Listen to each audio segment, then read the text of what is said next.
somebody said this to me recently, and they said that everything happens for a reason. And this is while I'm like sitting in a dialysis chair. And I think a lot of the reason why people say that is because they want to believe that the terrible things that happen to them in their lives mean something and that there's a reason behind it or a purpose. Uh, Nobody wants to believe that, the terrible things that happen to them are just random events that happen to them in their lives. And a part of me can understand that. Like I can understand that logic of like, well, I'm on dialysis, so there must be a reason why I'm on dialysis. And from my perspective, it comes off as to say something like that, it comes off as very insensitive. One, you don't know what somebody's belief system is in order to be able to say that. And two, you're telling them that all of this pain, all of this suffering, that they've gone through thus far was you were chosen for it. I just recently had somebody tell me that, oh, you were chosen for this path because you were strong enough to walk it. And it's like, me being on dialysis, it's me just suffering alone. Like me being on dialysis isn't going to change the world. And then you look around at your peers and you're looking around at all these other people who are living their best lives, and you're thinking to yourself, there's a billion other people literally on this planet that this could have happened to. Like, why did it have to be me? Now, and I've said this before, like, I didn't need this. I didn't need dialysis or kidney disease or HLH or any of that stuff. I didn't need any of that to make me a better person. I didn't need any of that to teach me any grand lessons about appreciating life, because I was doing all that stuff before this happened. And it's easy for, a dialysis technician to look at you when you're sitting in a chair and tell you that you being on dialysis and you having this, this life changing event. Well, it happened for a reason. It's easy for them to say because it's not them it's happening to. Even if it happens to somebody that is close to them, still not them it's happening to. They're still not entirely dependent on a machine that's sitting right next to you to keep you alive. So it's easy for them to say. And from my perspective, after everything that I've been through, it's really put a strain on my belief system, in God. Because if God really did care about me as much as people say that he does, if God chose me for this, then he doesn't care about me as much as people say that he does. And there's plenty of people out there that have great lives, and I wonder, why can't I just be one of those people? Why do I always have to be the person that has to find the silver lining in every bad thing that happens? For the past 3 years, I've been doing that. And this is not me complaining.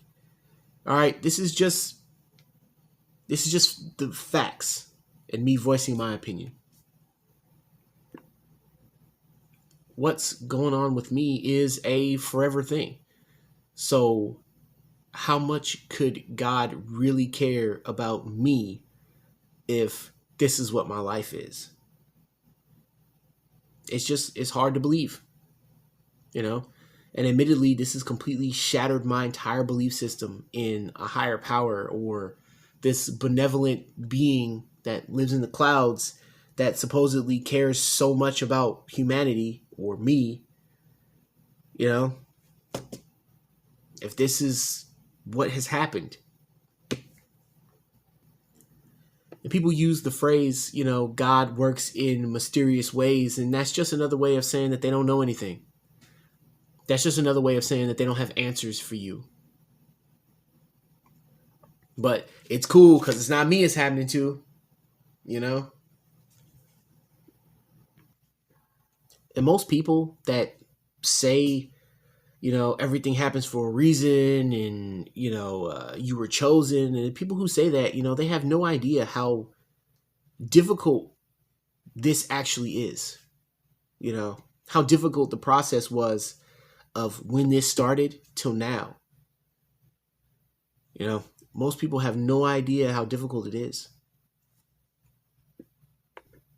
And it's not always fun and games and a good time when you're seeing your body change and you're reacting to certain things and there's physical limitations on you and you have to change certain things about your lifestyle. And the people that are telling you all of this are free to do whatever they want to do with no limitations on them.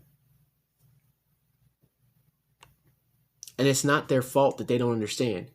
Their level of understanding will only go so far unless it happens to them.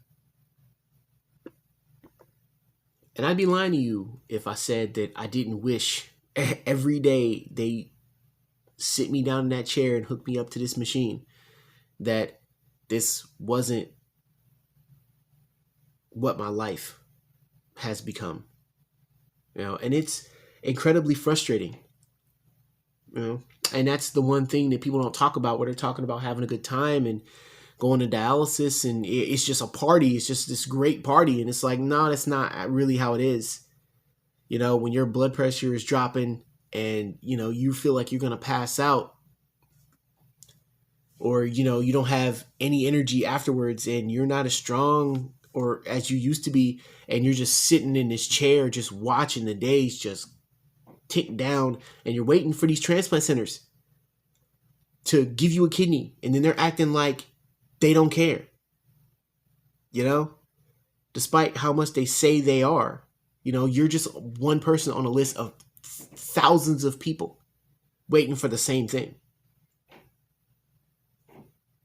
And the stress of trying to maintain all of this, and you're twirling all these plates, trying to make sure that you adhere to what they're saying in order for them to not kick you off the transplant list, which, if you care enough, should not be a problem.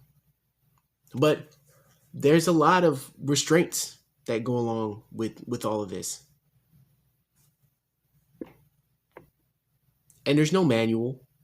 There's no, like, when my kidney started to fail, there was nobody there to tell me how this was going to be. They were just like, oh, well, you have kidney, your kidneys are failing, you're going on dialysis, all right, screw you, all right, bye.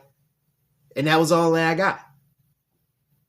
There was no committee, there was no, peer support group to, acclimate me to this. I just had to figure all this stuff out myself. I was in the dark.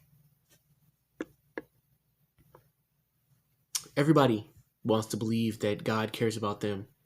But at this point, at this stage in my life, I do not believe that anymore. After going through what I've gone through and seeing what I've seen and all the pain and the anguish that I've been through, I don't believe that anymore. God does not care about me.